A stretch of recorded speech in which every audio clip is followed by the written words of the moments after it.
A single dad takes the stage to help his daughter at a small-town talent show and aware that one of the judges is a world-famous music producer who sees more than just talent in him. Before we dive in, hit that subscribe button and drop a comment. Where in the world are you watching from? The morning sun stretched lazily across the rooftops of Willow Creek, gilding the town in a soft amber glow. It was the kind of light that made even the worn-out bricks of Main Street look like something out of a painting. Michael Adams stood beneath the rusted awning of Adams Auto, a steaming mug of gas station coffee cradled between his hands. The scent of motor oil clung to him like a second skin, and his faded blue coveralls bore the kind of stains that told a story of long hours, stubborn engines, and honest work. Inside the office, Lily sat cross-legged on the floor, sketching in her notebook while humming a tune under her breath. She always came to the garage after school since she was old enough to walk. Michael didn't have the luxury of babysitters or after-school programs. Instead, Lily had grown up with socket wrenches and spark plugs as her toys, her world orbiting around the steady rhythm of her dad's labor. Michael took a sip of coffee and leaned against the doorway, watching her. She had her mother's eye soft and bright, like sunlight through glass. There were days when looking at her made his chest ache with both love and longing. Anna had been gone for 5 years, and still, some mornings he reached for her before remembering she wasn't there. He pushed the thought away. There wasn't time for grief, not with rent due and 3 cars waiting in the back lot. "Dad," Lily called, not looking up from her drawing. "Did you sign the form for the school talent show?" His brow furrowed. "What form?" she groaned dramatically, flopping onto her back. "The one I put on the fridge, the one I reminded you about, twice." He chuckled. "You know your dad's memory's about as sharp as a butter knife." Lily rolled her eyes, but there was a smile tugging at the corner of her mouth. "Well, I'm signing us up. You're performing with me." Michael blinked. "Me? You promised, remember? If I was brave enough to sing in front of people, you'd do it with me." He stared at her, coffee forgotten, heart already racing. "Lily," he began, but she only grinned, turning back to her sketch pad. "You'll be great. You always are." And just like that, it was decided. The garage was quiet, save for the ticking of a cooling engine and the occasional creak of the old building settling into dusk. Michael wiped his hands on a shop rag, the grease smearing but never truly leaving his calloused fingers. The last car of the stubborn 4 Camry, with a misfiring cylinder, was finally squared away. He stood in the middle of the garage, surrounded by tools and silence, the kind of stillness that made memories echo louder than they should. In the back room, behind a shelf stacked with dusty air filters and cracked headlight covers, there was a weathered guitar case. He hadn't opened it in years, but he knew it was still there, like a ghost he wasn't quite ready to let go of. His feet moved before he made the choice to follow, almost like the memory had more say than he did. He knelt, pulled the case free, and laid it gently on the workbench. The latches clicked open with a sound that felt like a sigh. The guitar inside was nothing fancy scuffed. The wood, a little faded, but it had once meant everything. He ran his fingers across the strings, each one whispering a different version of the man he used to be. Before Lily, before Anna, before life had carved deep lines into his hands and turned dreams into burdens. Michael plucked a chord. It rang out, soft but clean. His thumb moved instinctively to the next, then another, building into a slow rhythm, the same one he used to play on Sunday afternoons when Anna would dance barefoot in the living room, laughing like the world couldn't touch them. He stopped, throat tight. He hadn't just played, he had written. Songs scribbled in the margins of invoices and napkins, lyrics about small towns, second chances, and the kind of love that held you together even when everything else fell apart. Once upon a time, people had told him he had something. A voice, a soul, a story worth singing. But dreams didn't pay heating bills. Songs didn't raise a child. He strummed one last time, the chord hanging in the air like a held breath. Then he closed the case and turned out the lights. The kitchen table was a mess of cereal bowls, homework sheets, and half-finished drawings when Michael finally sat down with his cup of lukewarm coffee. The early morning chaos was nothing new. Lily had a way of turning every weekday breakfast into a colorful storm, but something was different today. A bright pink flyer was stuck to the fridge with a smiley face magnet, fluttering slightly whenever the heater kicked on. "Talent show this Friday," it read in big glittery letters. Beneath it, in Lily's unmistakable handwriting, someone had added, "Dad plus me equals Doot." Michael squinted at it. "You signed us up?" Lily looked up from her bowl of cereal, spoon halfway to her mouth. "Technically, I signed me up, but you promised, remember?" He rubbed a hand over his face. "Lily, that was months ago. I thought you were singing with Emma." "I was." Lily poked at her cereal. "But she dropped out yesterday. Stage fright. So, it's just me now." She paused, giving him her most practiced puppy dog eyes. "Unless you do it with me." Michael leaned back in his chair, heart thudding.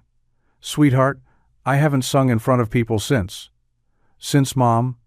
she finished softly. "I know." Her voice was gentle, not pushing, just hopeful. "But you still sing in the garage, and you're really good, Dad. Like, really good."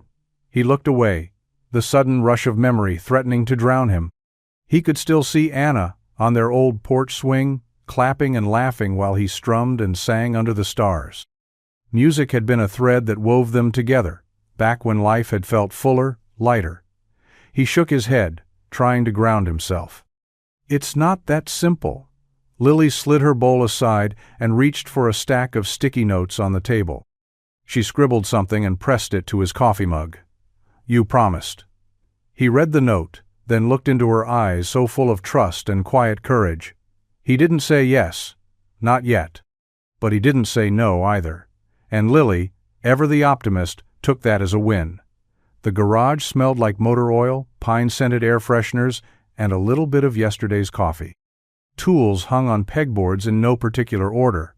Rags were crumpled in corners, and the old radio on the shelf still flickered with static between classic rock and country. It was cluttered, chaotic-hand, the most familiar place in the world to Michael. He sat on an upturned milk crate, guitar in his lap, watching Lily pace nervously between toolboxes. She had a notebook in hand, its cover decorated with glittery stickers and marker doodles.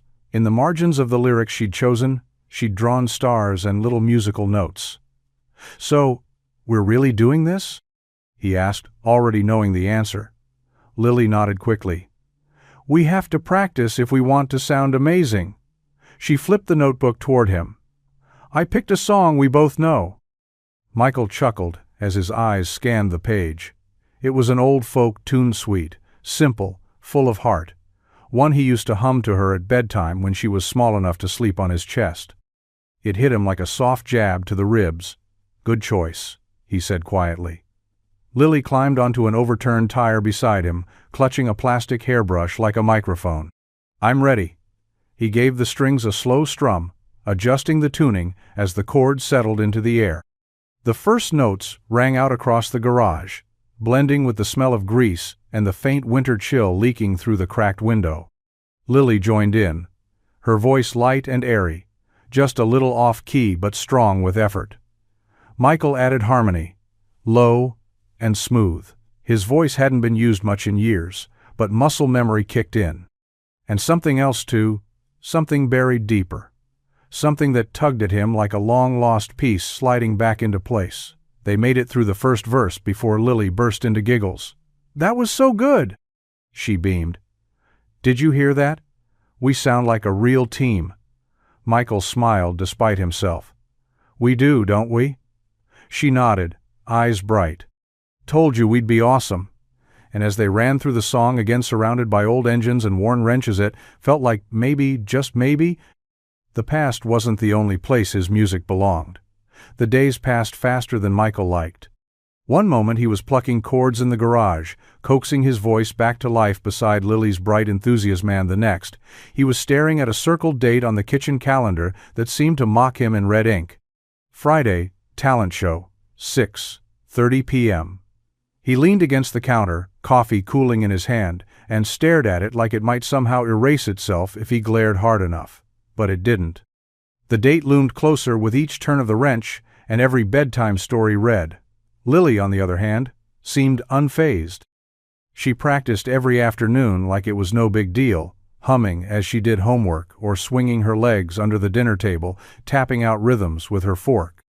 The nerves that gripped Michael didn't seem to touch her. She had the kind of courage that came from innocence, believing the world would clap no matter what, because why wouldn't they? Michael wished he could borrow just a sliver of that faith. He hadn't performed in front of anyone since Anna's funeral. Even then, it was a single song, sung through a cracked voice and a heart barely holding together. Before that, it had been years. Singing had always been something private, something sacred.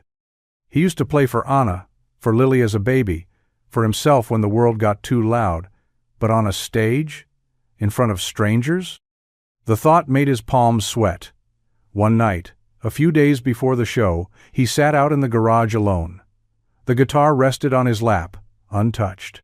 He stared at it like it was a question he didn't know how to answer. The door creaked open. Lily poked her head in. "You okay?" He nodded slowly. "Just thinking." She crossed the room and leaned her head against his shoulder. "We'll be great," she said softly. Michael looked down at her, this brave little girl who believed in him more than he did. "Yeah," he murmured, wrapping an arm around her. "Let's hope so." But inside, doubt curled like smoke, whispering all the reasons he wasn't ready. Friday was coming, and there was nowhere to hide. The multi-purpose room at Willow Creek Elementary had never hosted anyone particularly famous.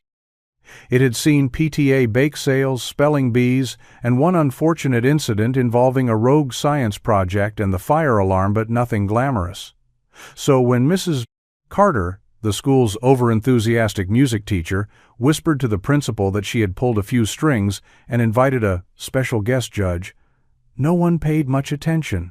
After all, in Willow Creek, special usually meant a retired band director or a cousin who once sang backup in Branson. What Mrs. Carter didn't mention, not even in the staff emails, was that the guest judge had a name recognizable well beyond small-town borders. Isabella Reyes. The Isabella Reyes. If you asked anyone in the music industry, they'd tell you she had the golden ear. The one who discovered breakout artists in dim bars and church choirs. The one whose name showed up in liner notes of platinum albums, tucked neatly between songwriters and producers. She rarely did interviews, even more rarely appeared in public without a plan. But for the next week, she'd be spending time with her older sister's family in town, an escape from the LA madness, she'd said. A detox. That was when Mrs. Carter, who happened to be childhood best friends with Isabella's sister, made her pitch over Sunday dinner. Just stop by the talent show. No pressure. The kids would be thrilled. Isabella had agreed with a shrug, more out of politeness than expectation. It would be a nice distraction. Harmless. Now, tucked in the second row of the folding chair audience in a Willow Creek Elementary auditorium filled with crepe paper decorations and a slightly crooked banner reading "Shine Bright, Superstars," Isabella looked every bit the anonymous guest. Dark jeans, wool coat, her long hair tucked beneath a beanie, sunglasses perched on her nose despite the fluorescent lights. No one recognized her yet. That was just the way she liked it. She glanced at the program in her lap, scanning the list of acts, baton twirlers, magic tricks, a piano solo from a third grader named Sam. Near the bottom, in shaky handwriting, Lily Adams, guest, Morning Star. She tapped her finger against the name, something about it catching her eye. "Let's see what you've got, Lily," she murmured. The auditorium buzzed with the low hum of excited parents and the shuffling of restless kids, folding chairs, scraping against the linoleum floor in a rhythm only a school talent show could orchestrate. Handwritten programs rustled in nervous fingers. Somewhere backstage, a tambourine clattered to the floor, followed by a whispered, "Oops." Isabella Reyes slipped through the side entrance unnoticed. She moved like someone used to not being seen, despite her fame. The ball cap was pulled low, the dark sunglasses oversized enough to suggest fashion without inviting scrutiny. She wore a charcoal gray pea coat, simple and elegant, and carried nothing but a reusable coffee cup in one hand and the rolled-up program in the other.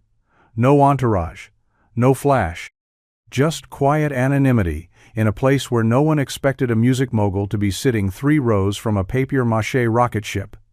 She found a seat near the back, wedged between a mom in a puffy jacket and a bored-looking middle schooler picking at a sticker on his water bottle. The chair squeaked under her as she settled in. Her eyes scanned the room, parents checking their phones, siblings swinging their legs.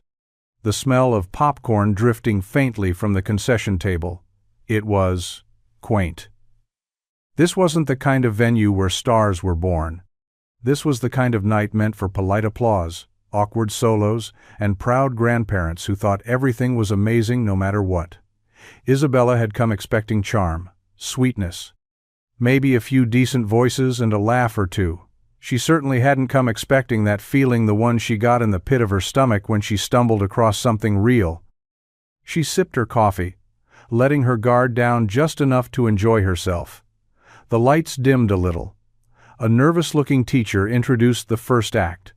A baton slipped. Someone tripped over a microphone cord. Isabella smiled. This was exactly the kind of beautiful mess she hadn't realized she missed. Still, as her eyes drifted to the list of performances, she felt something curious stir when she saw it again. Lily Adams, guest, Morning Star. No grade level, no title like dad or friend, just guest.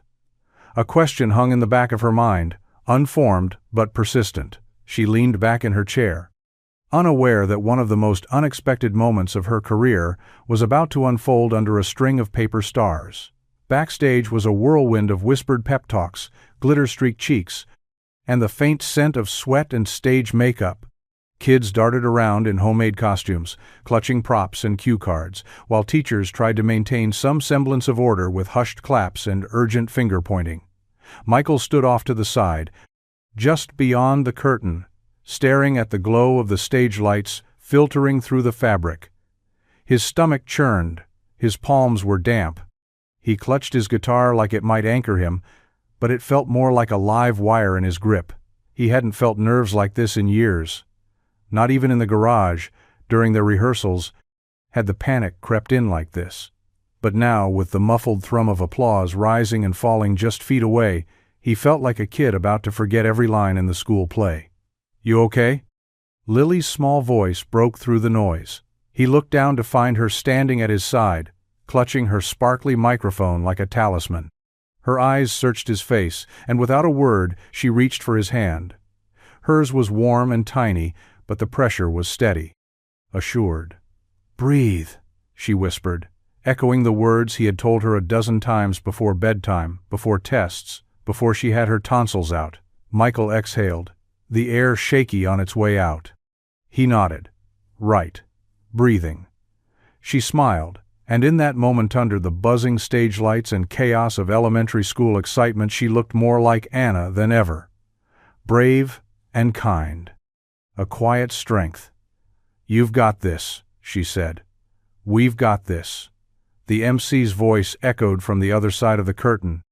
"Next up, please welcome Lily Adams and her very special guest." Michael's grip tightened around the guitar. The curtain began to part. Lily gave his hand one last squeeze before letting go. As they stepped onto the stage, the lights flared, blinding and surreal. The audience was a blur of faces. Michael took his place beside Lily, heart pounding, throat dry. She looked up at him and grinned. "Ready?" He swallowed, nodded once. Then he strummed the first chord, and the music began. The first chord rang out, shaky but true, vibrating through the tiny speakers mounted on either side of the elementary school gym. For a split second, it felt like the air held its breath. Michael kept his eyes on the guitar strings, fingers finding the rhythm like muscle memory was dragging him forward. His heart pounded in his chest, every thump echoing the 1,000 reasons he shouldn't be up there. But then he heard her, Lily's voice, soft but sure, slipped through the mic like morning light through blinds. Clear, honest, and just a little bit trembling. She looked straight ahead, into the crowd, her sparkly microphone clutched with both hands like a lifeline. She wasn't performing, she was sharing. And the gym fell quiet to listen. Michael joined in on the second verse, his voice low, warm, and weathered. It was the kind of voice that carried stories in its edges, the kind that hadn't been heard through speakers in over a decade. Rough around the edges but rich with something deeper. Truth. It caught people off guard.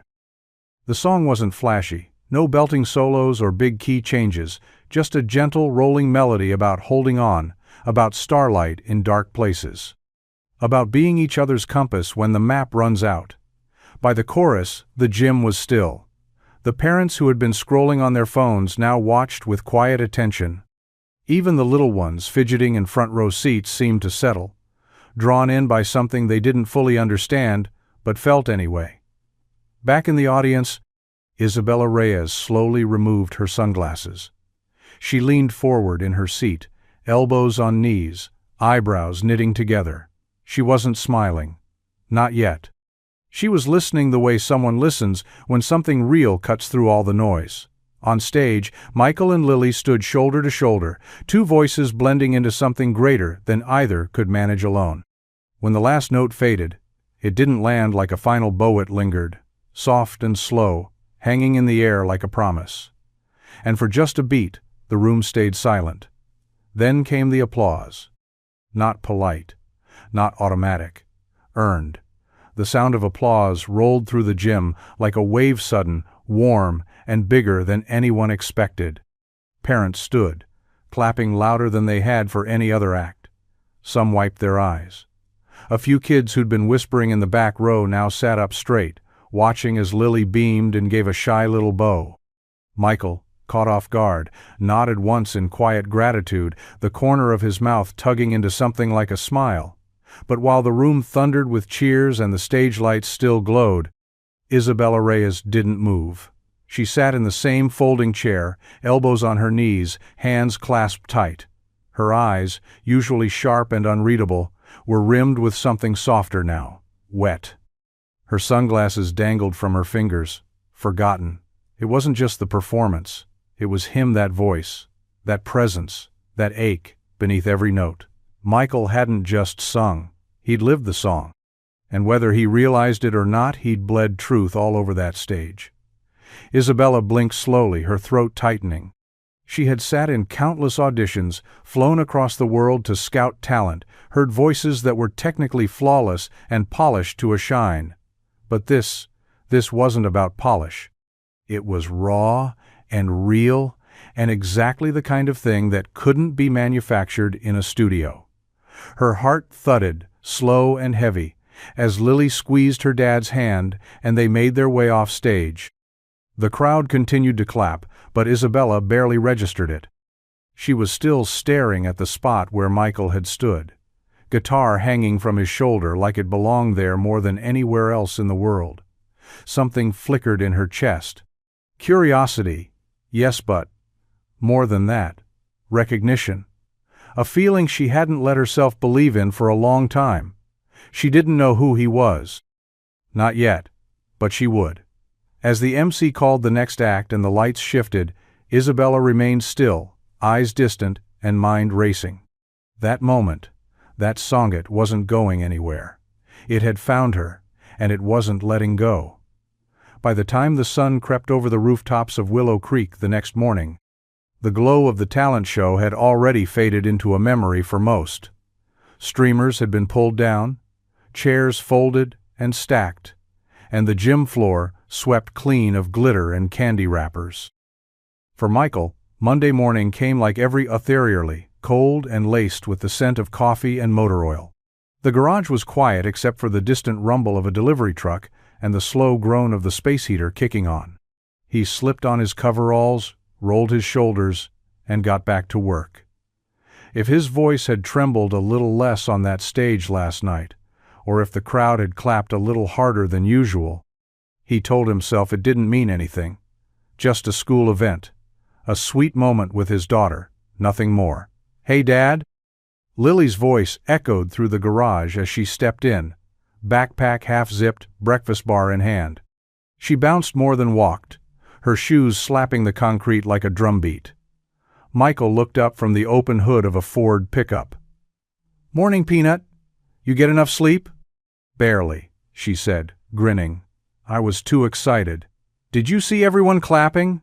And that one mom in the front row was crying." "Crying, Dad," he chuckled, wiping his hands on a rag. "Yeah, well, some folks cry when their kid forgets the words. Emotions run high at these things."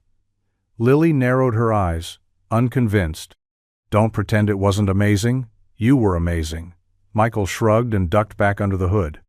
"It was fine. You were the real star." "But people stood up, Dad," she pressed, climbing onto a stool beside the tool bench. "That doesn't just happen."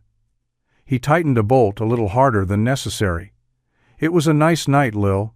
Let's not make it more than it was." Lily tilted her head, studying him. "Why do you always do that?" "Do what?" "Act like good things don't matter." Michael paused, then gave her a small smile. "They do. I just like to keep my feet on the ground." But even as he turned back to the engine, a flicker of the spotlight still lingered somewhere deep in his chest, quiet, warm, and not quite ready to let go. Isabella Reyes sat in the corner booth of Willow Creek's only coffee shop, a chipped ceramic mug growing cold between her hands. Outside the window, the quiet hum of small-town life moved at a pace entirely foreign to her. Teens on bikes, a mailman with a slight limp, a woman walking her golden retriever like it was the most important task in the world. She'd spent her entire career chasing, sound-searching for that rare something that couldn't be taught or replicated. The kind of voice that made you stop mid-conversation, lean in, and feel something.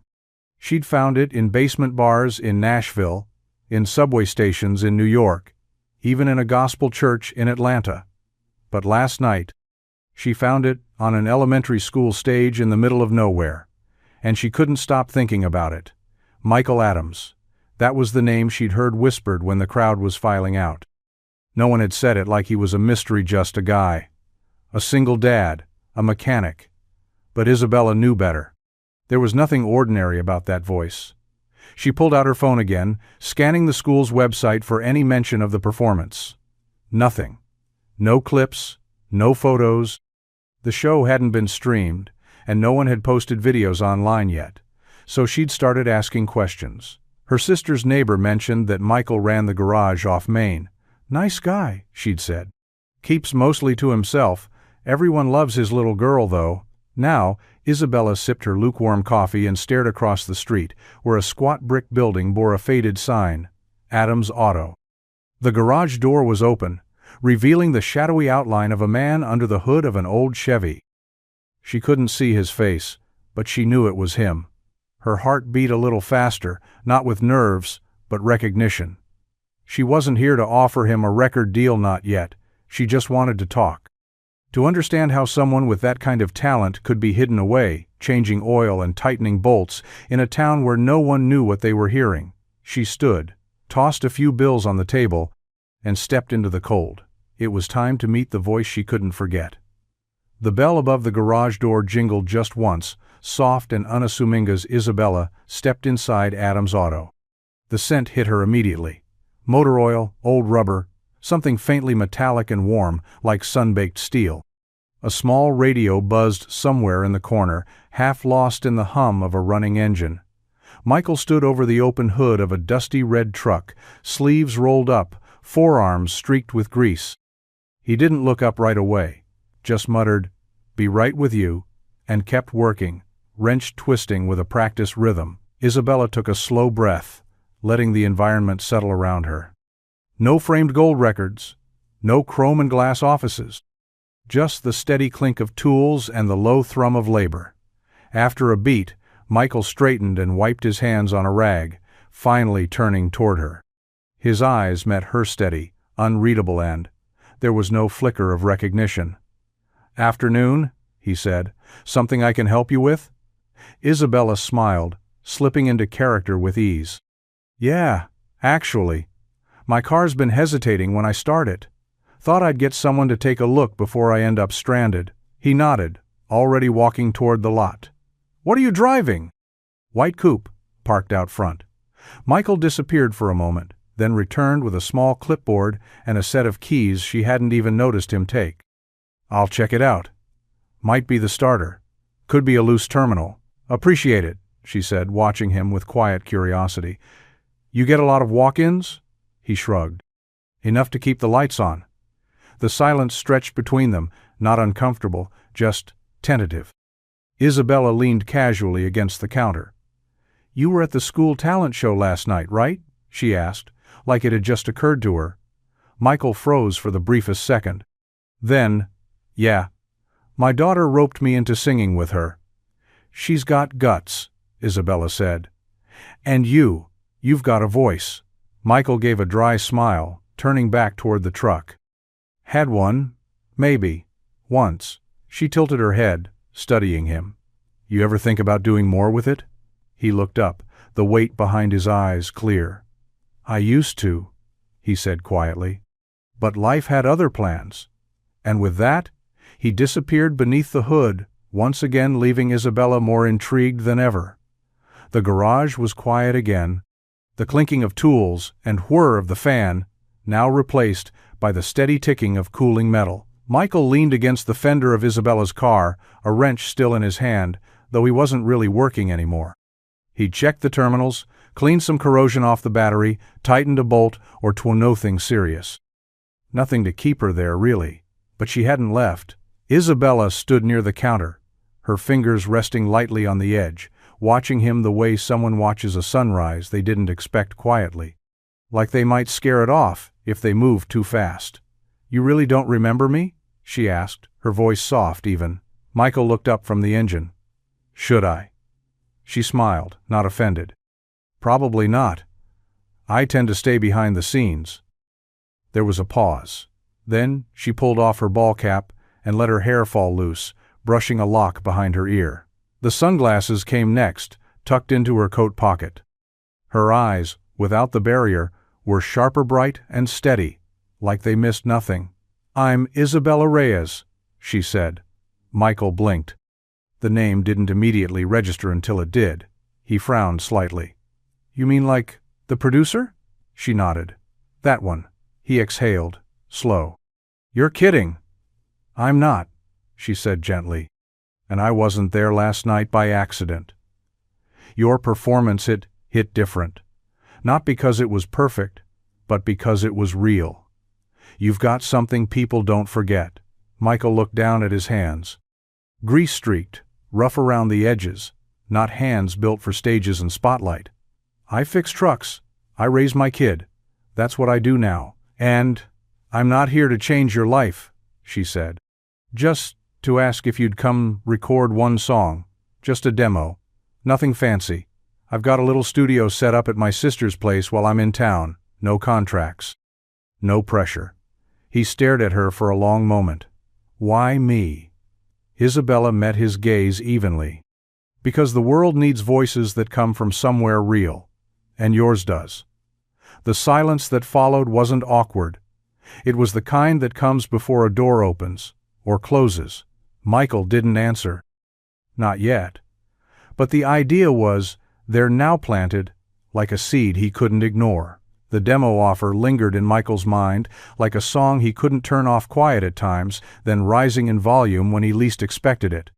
He worked through the afternoon like always, changing brake pads, diagnosing a stubborn rattle, double-checking tire pressure. But his focus kept slipping. Every time he looked at his reflection in the garage window, he didn't see a mechanic.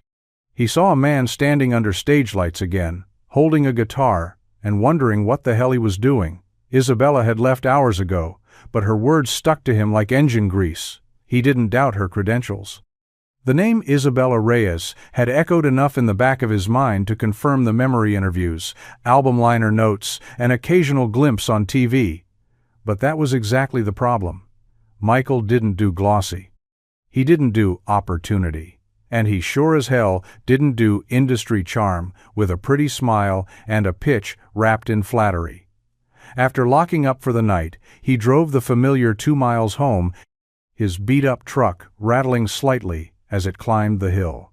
The porch light flickered as he pulled into the driveway.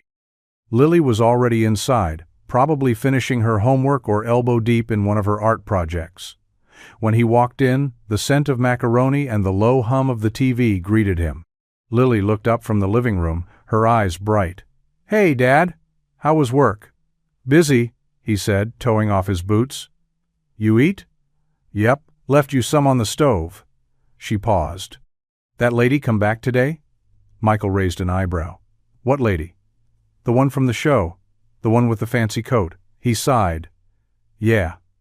She said she's a music producer." Lily's eyes went wide. "Did she want you to sing again?" "She asked me to record something," he admitted, walking into the kitchen. "But I told her I'd think about it." "You're gonna do it right?" Michael stirred the macaroni absently. "I don't know, Lil." She watched him, quiet now. He turned, meeting her gaze. "This world we've built, it works. It's stable. No tours, no drama, no people poking around in our lives." Lily nodded slowly, like she understood even if she didn't fully agree. Michael placed a bowl on the table and sat. He wasn't afraid of singing. He was afraid of losing what he'd worked so hard to protect. The next morning was overcast, the kind of gray that made the whole town feel slower. Rain tapped lightly on the windows as Michael stood at the kitchen counter, stirring sugar into his coffee. The old radio crackled in the background with a country station that drifted in and out with static. Lily padded into the kitchen in her mismatched pajamas, her hair sticking up like a crown of static. She yawned and climbed into her usual seat at the table, a crumpled blanket still draped around her shoulders. "You gonna call her?" she asked, not bothering with a hello. Michael didn't turn around. "Call who?" "You know who," he sighed, taking a sip from his mug. "I told you, Lily. I'm thinking about it."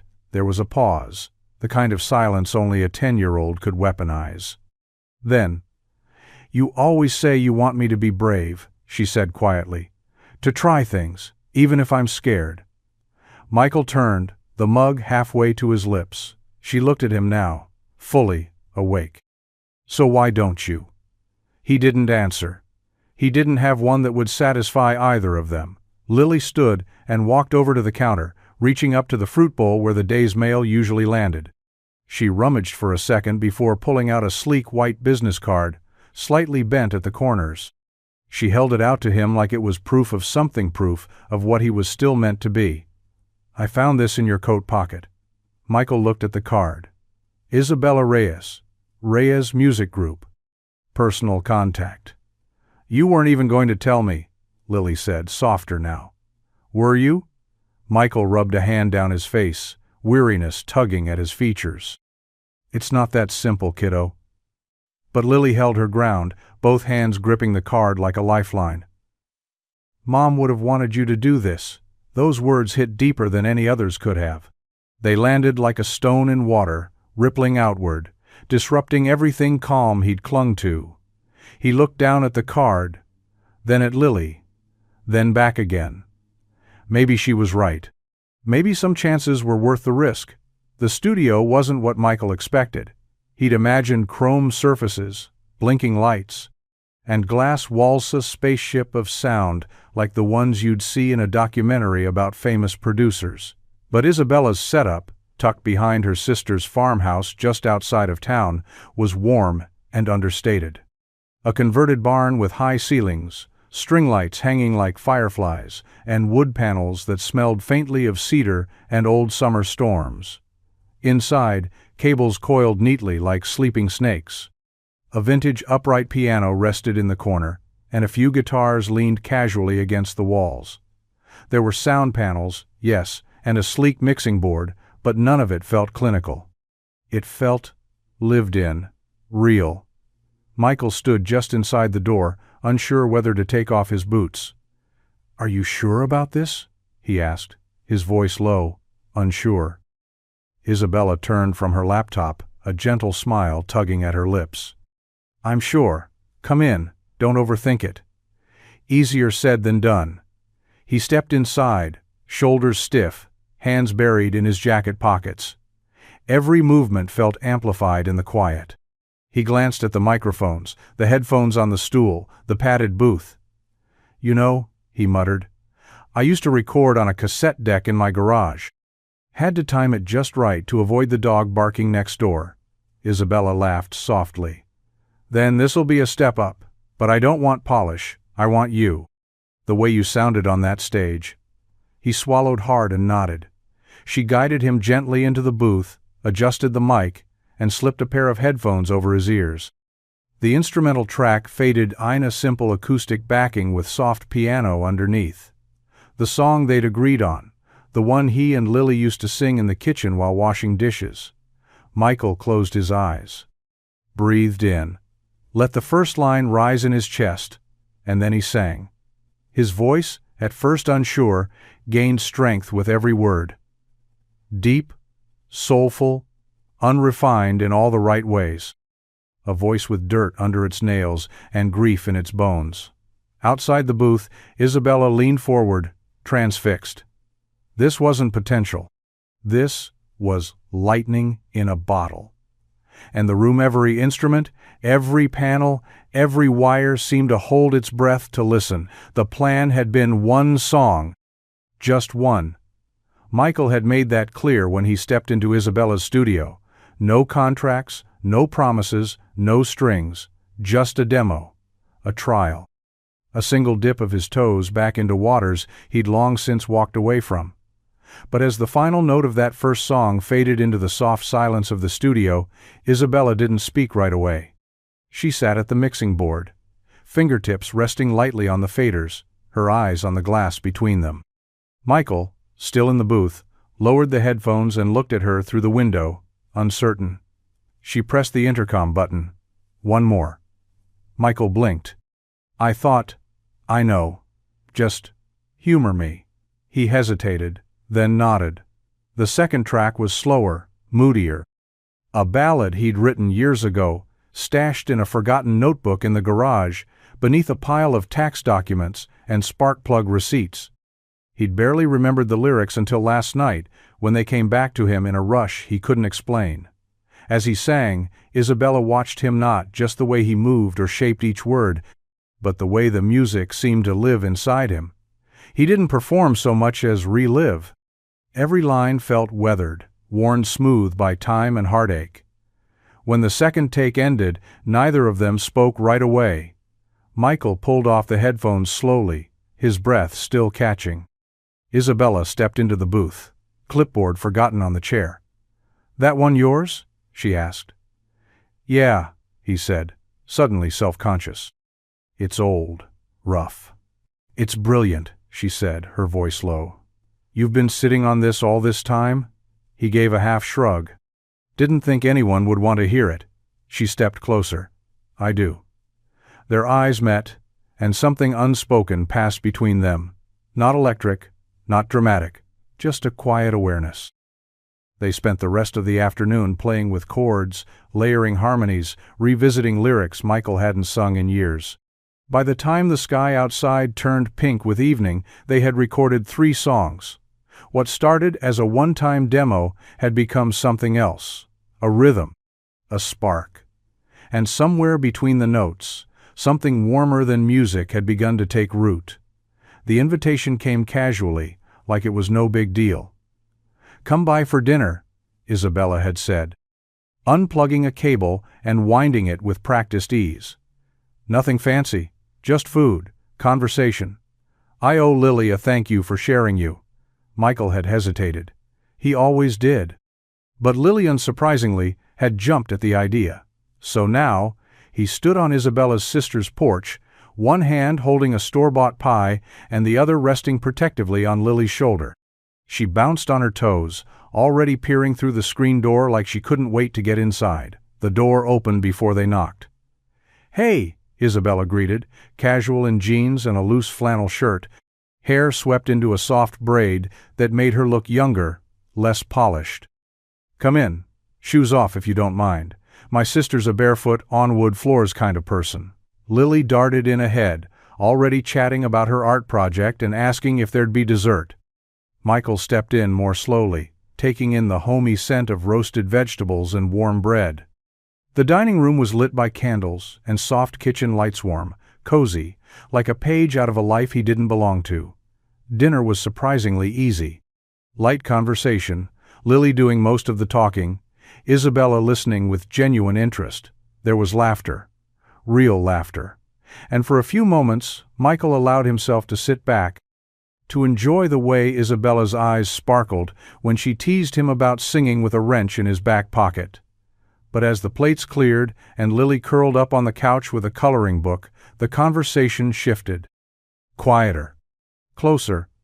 "You know," Isabella said, setting down her wineglass, "you could really do this. The music. Not just as a hobby, as a career." Michael tensed, his smile fading just slightly. "That's not my world anymore." "It could be," he shook his head. "I've got responsibilities, a daughter, a life I built that actually works. I can't risk throwing it off balance." She studied him, not pushing, but not backing down either. "What if it's not about risk? What if it's about giving yourself permission to want more?" He didn't answer, just looked over at Lily, lost in her own world, safe and steady. "Thanks for dinner," he said quietly. "We should head out." Isabella nodded, smile gentle but unreadable. Of course. The spark between them hadn't dimmed, but Michael still, clutching the weight of too many yesterdays, wasn't ready to let it catch fire. Not yet. The next time Michael showed up at the studio, the sky was heavy with clouds, threatening rain that never quite came. The air smelled like dust and memory, and something in his step was slower, more deliberate. Isabella noticed it the moment he walked in, shoulders a little tighter, eyes a little distant. He didn't go straight for the booth this time. Instead, he sat down on the edge of the low stage near the back wall, guitar across his knees, fingers motionless on the strings. Isabella watched him from the soundboard, waiting, not pushing. After a long silence, he spoke. "I used to think music would be the thing that saved me." His voice was quiet, but it carried. "I was 17 when I wrote my first song, played it for Anna on the hood of my truck right after prom. She said I had magic in my hands." Isabella smiled softly but said nothing. "She believed in it, believed in me, more than I ever did.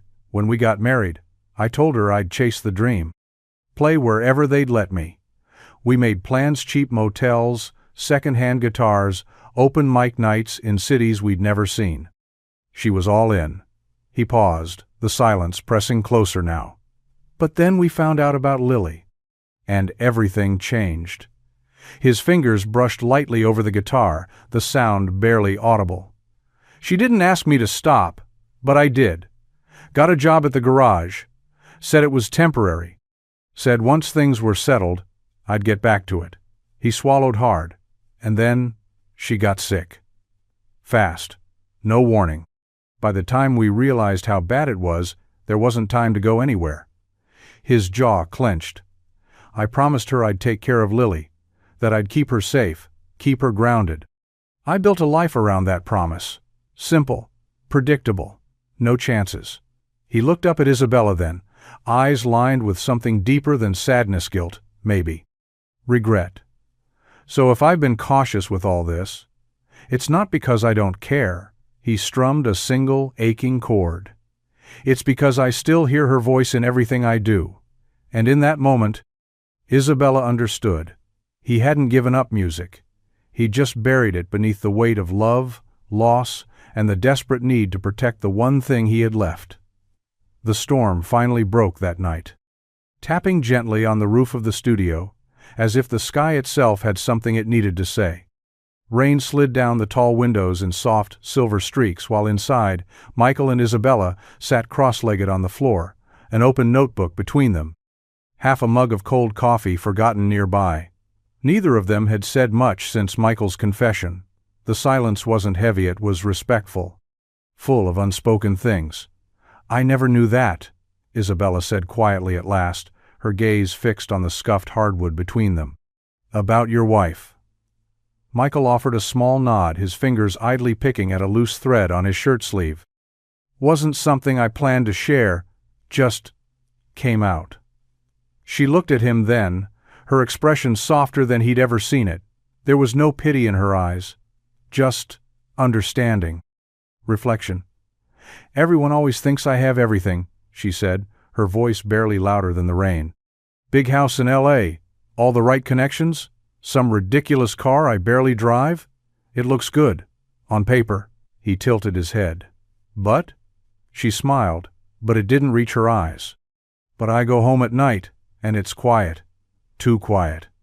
Sometimes I turn on the TV just to hear voices. I've been so focused on building careers, fixing broken contracts, chasing the next sound somewhere along the way, I forgot how to build something for myself." Michael didn't speak, just listened. She leaned back against the wall, sighing. "The other night, watching you and Lily at dinner, it hit me. That kind of bond? That's rare. No paycheck or producer credit can touch it." Michael looked at her then, something shifting in his chest. "It's not always easy." "I don't want easy," she said, eyes locking with his. "I want real." There was a quiet moment between them, not romantic, not charged, just deeply human. "I envy you," she added. "Not your voice, no, even your songs. Just the way Lily looks at you like she knows exactly who you are, and trusts you anyway." Michael swallowed, heart stirring. "She saved me. More than I'll ever be able to explain." Isabella nodded, eyes glistening in the soft glow of the studio lights. "Then maybe it's time you sang like someone who still believes in being saved." The first article appeared late Sunday night, just a short blurb on a mid-tier music blog, buried between festival recaps and celebrity sightings. Isabella Reyes, spotted working with unknown male vocalist in Midwest recording retreat.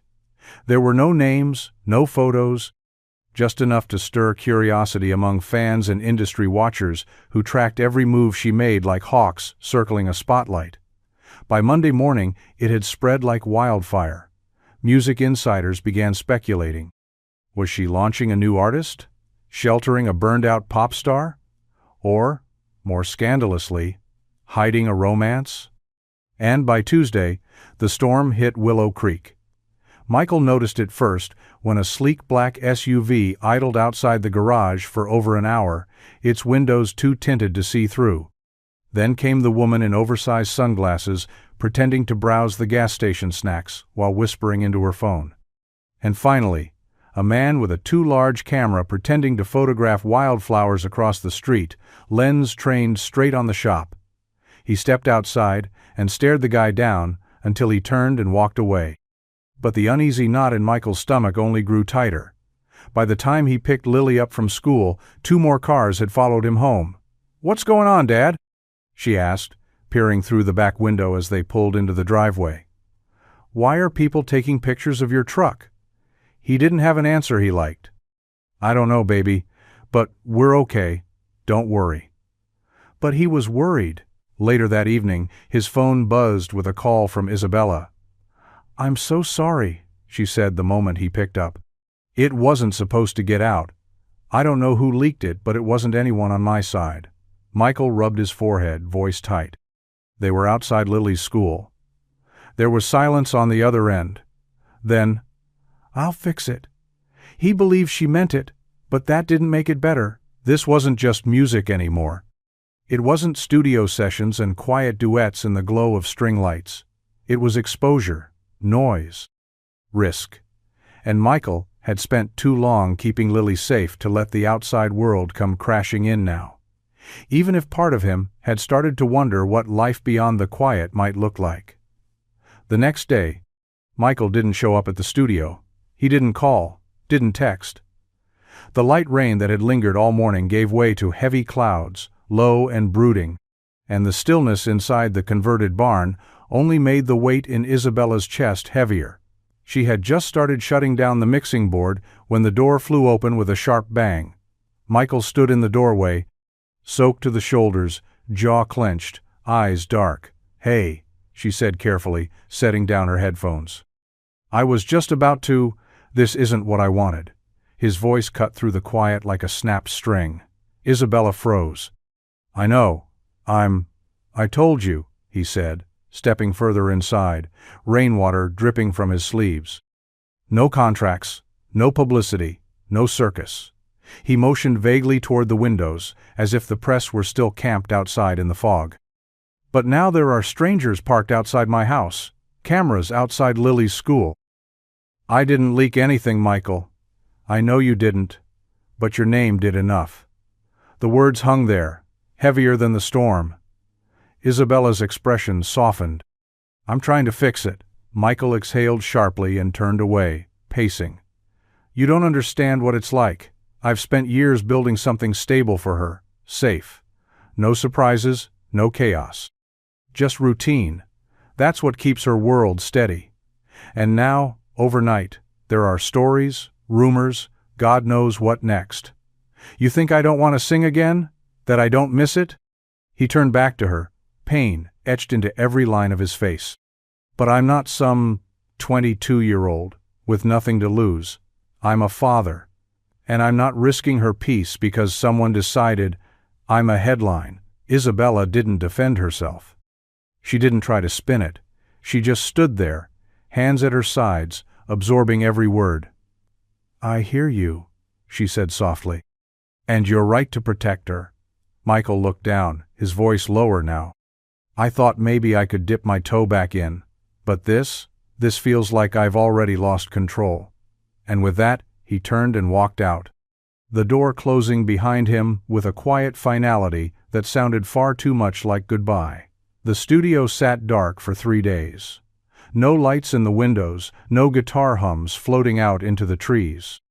Just silence, deep and still, the kind that settles in after a storm, not because the sky has cleared, but because the wreckage is too fresh to face. Isabella packed her bags on a Thursday morning, early enough that even the nosy tabloid stragglers hadn't taken their usual positions on the curb. She left a note for her sister on the kitchen counter and loaded her car without fanfare. No dramatic speeches. No last visits. There was nothing left to say. Back in L.A., she could disappear into noise and neon and phone calls stacked 3 deep. She could drown herself in other artists, other stories, other projects.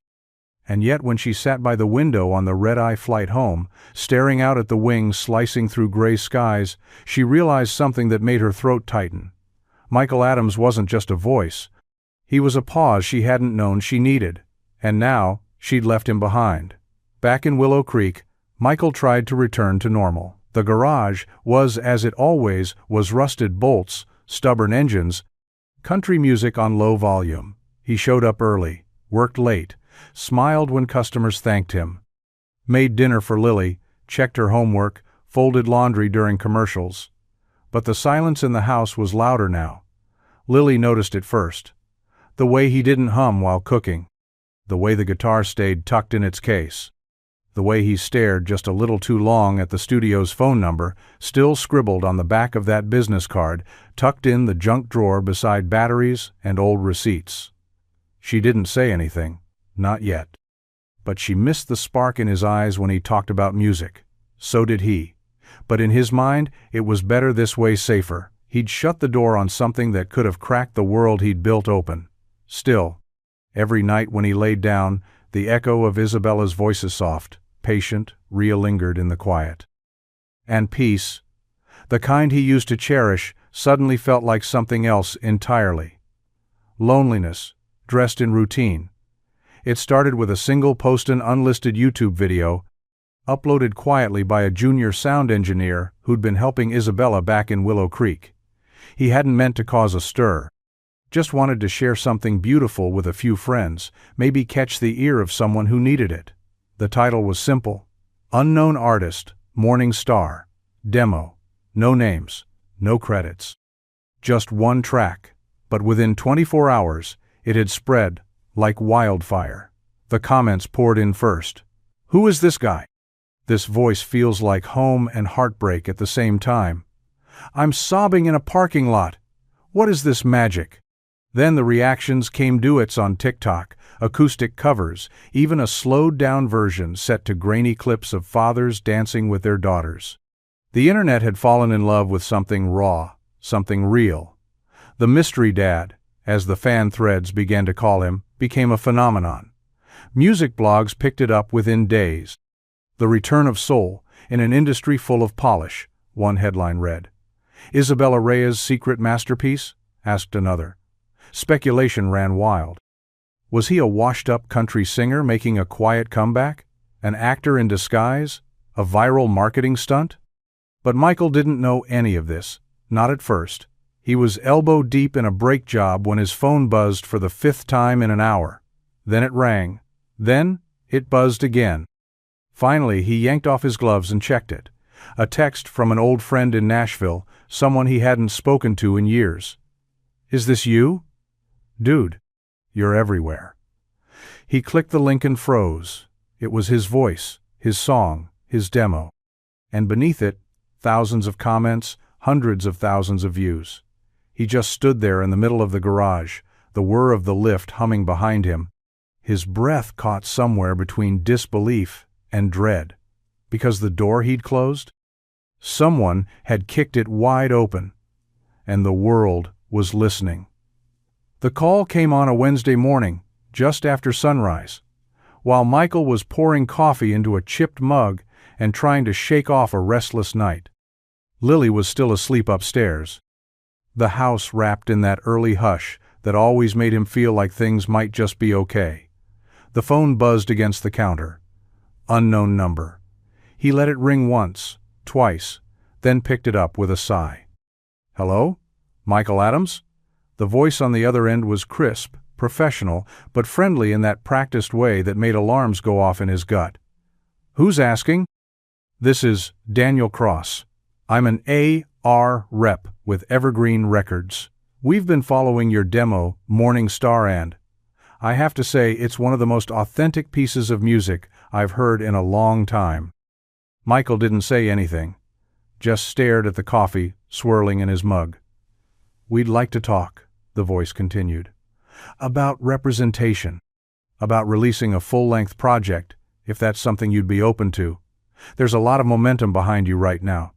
Your voice, it's cutting through the noise. People are responding." Michael blinked, trying to catch up. "You got my number, how?" There was a pause. "We didn't go through Isabella Reyes. One of our interns traced the video's origin. It led us to your studio's client logs in Willow Creek. From there, it wasn't hard to find your shop's business number." "So you skipped the person who produced the track?" "Let's just say the industry has eyes everywhere, Mr. Adams." Michael's jaw tightened. "I didn't put that demo online. I didn't ask for this." "I understand," Daniel said smoothly. "But the song's out there now, and with or without us, the world is paying attention. All I'm saying is, we can help you shape what comes next, if you want it." He gave Michael his direct number, promised to follow up, then hung up with a final, "Think about it." Michael set the phone down, heart pounding. For the first time, opportunity hadn't knocked politely. It had barged in, uninvited, and it was sitting at his table, waiting for an answer. It started with a sheet of lined notebook paper and a pink gel pen. Lily sat cross-legged on her bedroom floor, tongue poking out slightly in concentration as she wrote, the quiet scratching of her pen the only sound in the room. A soft breeze fluttered the curtains. Outside, the world buzzed with the noise of her dad's sudden fame calls, texts, people showing up to the garage with phones instead of car trouble. And he was different now. Still her dad. Still making breakfast and fixing her bike tire without being asked, but quieter, more distracted. Like his thoughts were somewhere else entirely. She saw the way he looked at his guitar without picking it up, the way he smiled when he talked about music, but only halfway. And most of all, she saw the way he didn't say Isabella's name ever. Like if he didn't speak it, the ache might go away. So Lily decided to do something about it. When she finished the letter, she folded it carefully and tucked it into an envelope. She addressed it in her neatest handwriting, then added a row of stars and a little heart in the corner. She waited until her dad had gone out to take a call on the porch, then slid the letter into the mailbox before he could ask what she was up to. Dear Miss Isabella, thank you for helping my dad sing again. I think it made him remember who he is. He doesn't say it, but I know he misses you. I miss you too. You made us feel like something big could happen. Like good things still find you, even if you're not looking. Please come back, or call, or write, or anything. He won't ask. But I will. Love, Lily P. S. You can still come for dinner. I promise I won't burn the garlic bread this time. She put the flag up on the mailbox and stepped back inside, heart fluttering with a hope too big for her small frame. Because sometimes, when grown-ups were too afraid to say what mattered most, it was up to the kids to send the truth through the mail. The road into Willow Creek was just as she remembered: long stretches of quiet farmland, the occasional rusted sign, and that familiar curve where the trees arched overhead like a gentle reminder to slow down. Isabella had driven this route before, once with curiosity, once with hope. But this time was different. This time, she wasn't chasing a voice. She wasn't thinking about demos, contracts, or the industry buzz that had erupted around a man who didn't even want the spotlight. She wasn't here for music. She was here for him. Lily's letter had arrived, folded neatly inside a floral envelope, with handwriting too careful to be anything but a child's. Isabella had read it 3 times before her hands stopped shaking. Then she'd packed a bag, canceled her meetings, and driven straight through the night. Not because she had a plan, but because she couldn't not come back. The morning sun was just beginning to cut through the clouds when she pulled into the gravel drive outside Adams' Auto. The garage door was half open, and she could hear the clink of tools and the low hum of a country song bleeding from the radio. A familiar scene, but her heart was anything but steady. She stepped out of the car, brushing her coat straight. For the first time, in a long time, she didn't feel composed. She felt human, vulnerable, hopeful. Michael emerged from beneath the hood of a pickup, wiping his hands on a rag. His hair was a little messier, his beard slightly longer. But the moment he looked up and saw her standing there, time seemed to pause. He froze. Their eyes met across the gravel and the distance of everything unsaid. "You're back," he said finally, the words rough, like they'd scraped their way out. Isabella nodded. "I got a letter. From someone who told me the truth." A flicker of something passed across his face: guilt, surprise, maybe even relief. "I'm not here to talk about music," she added gently. "I'm here because I miss the guy who sang beside his daughter like the world was small enough to hold in one song. I'm here because I miss you." Michael looked at her for a long time, the rag still clenched in his hand, his chest rising slowly. Then he whispered, "I've been waiting for you." The rain had passed by afternoon, leaving the air crisp and clean, the kind of fresh that made the whole town feel reborn. The scent of damp asphalt lingered, mixing with the familiar perfume of motor oil and pine-scented air fresheners inside the garage. Michael stood at the workbench, organizing sockets he didn't need to organize, trying to quiet the nervous rhythm in his chest. He kept glancing at the door, half expecting Isabella to vanish again. Like maybe he'd imagined her showing up that morning with her steady voice and her eyes full of unfinished sentences. But she hadn't left. She was here still, and now she stood in the middle of his garage, brushing rain from her sleeves, her gaze sweeping across the space like she was trying to memorize every corner. "This place hasn't changed," she said, a soft smile playing on her lips. Michael shrugged. "It never does." She walked slowly to the corner where Lily's tiny practice microphone still leaned against a milk crate, the pink handle faded but still sparkling faintly in the light. "Do you still have the piano?" she asked, glancing at him. He nodded toward the back room. Didn't have the heart to get rid of it. Isabella followed him through the doorway, into the cramped storage space, turned studio they'd set up during their first week of recording.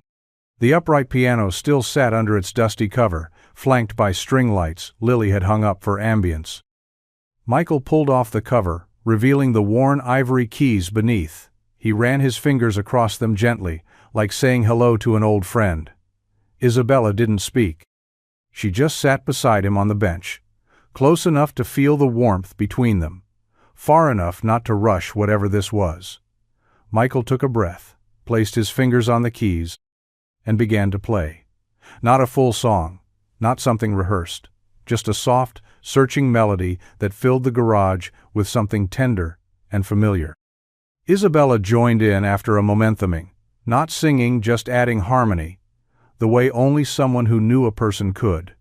No cameras, no producers, no pressure. Just two people, a piano, and the music that had never really left.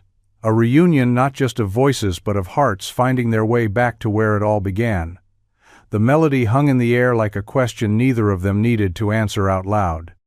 Michael's fingers moved with quiet confidence over the keys, drawing out a tune both new and familiar, like it had been waiting patiently in the corners of the garage for the right moment to return. Isabella sat beside him, not as a producer or a guest, but as someone home. She didn't need to direct him, didn't need to shape the sound.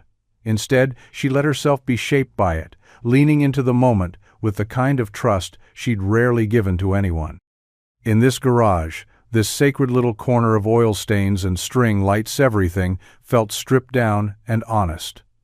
Michael looked over at her. "You remember the words to that second demo we did?" Isabella smiled, slow and warm. "I've had it on repeat in my head since the day I left." He played the opening notes, and without another word they began to sing.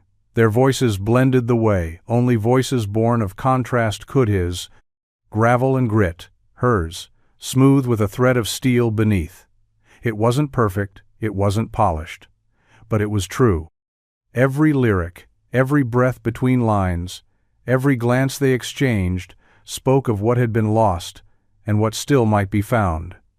There was no audience, no red blinking light recording them. Just the hum of the old shop heater and the faint scent of grease and rain, but if the world could have heard them just then, it might have understood something. Music wasn't about fame or contracts.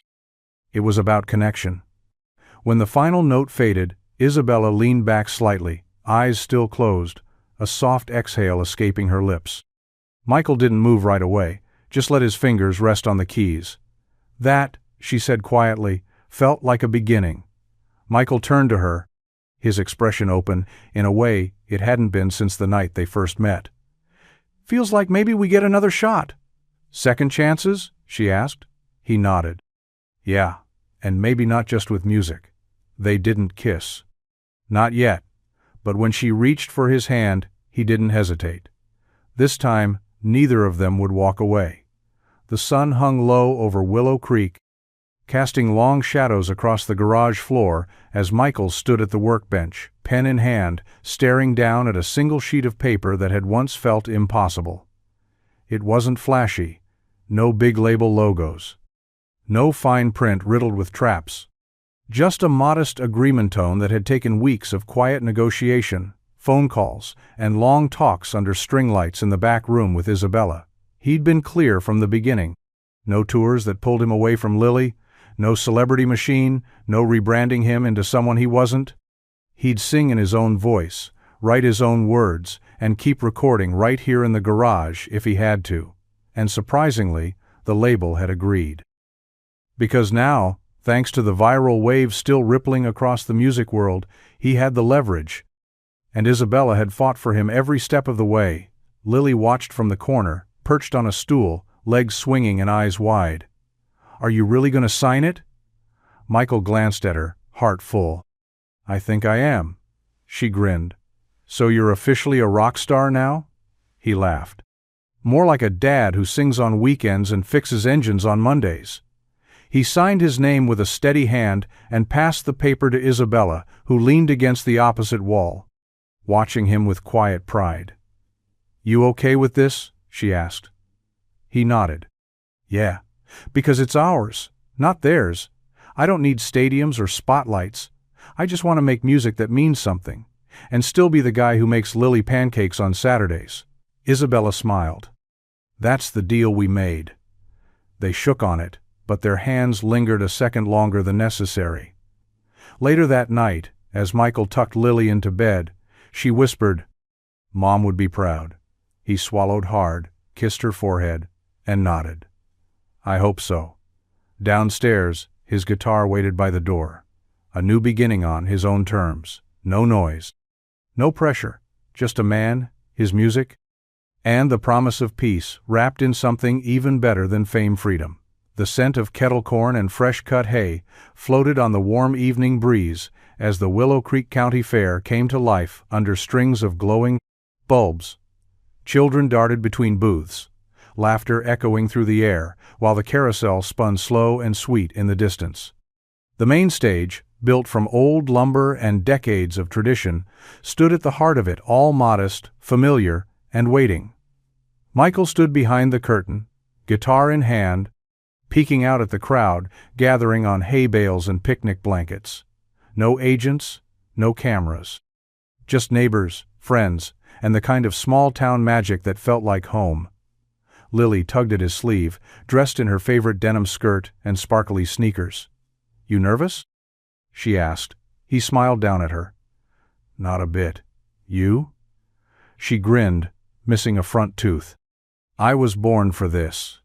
Behind them, Isabella adjusted a mic stand, her dark hair swept up, her eyes lit with something that looked a lot like peace. No polished veneer tonight. No press releases or producers lurking nearby, just her, Michael, and Lily. A family made not by blood or fame, but by choice. The MC, a wiry old man named Hank who ran the town's hardware store, announced them with a proud twinkle in his eye. "Next up, we've got a local act some of y'all might recognize. Give it up for Michael, Lily, and Isabella."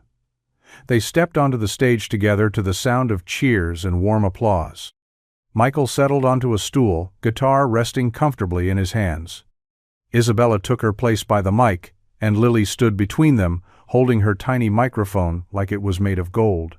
The first chord rang out, low and steady. Then Isabella's voice, smooth and sure, filled the air. Michael followed, his harmonies wrapping around hers like a promise. And when Lily sang clear, bright, fearless, the crowd leaned in, spellbound. They didn't sing for charts or headlines. They sang for the porch lights, for second chances, for Anna's memory, and the way Lily beamed every time the three of them made music together. When the final note faded, the applause wasn't deafening, but it was real. And in that moment, Michael realized something simple and profound. This right here was the life he never knew he could still have. Not perfect, not planned, just a new kind of harmony. Born from love, stitched together with music, and carried on the voices of people who chose each other again and again.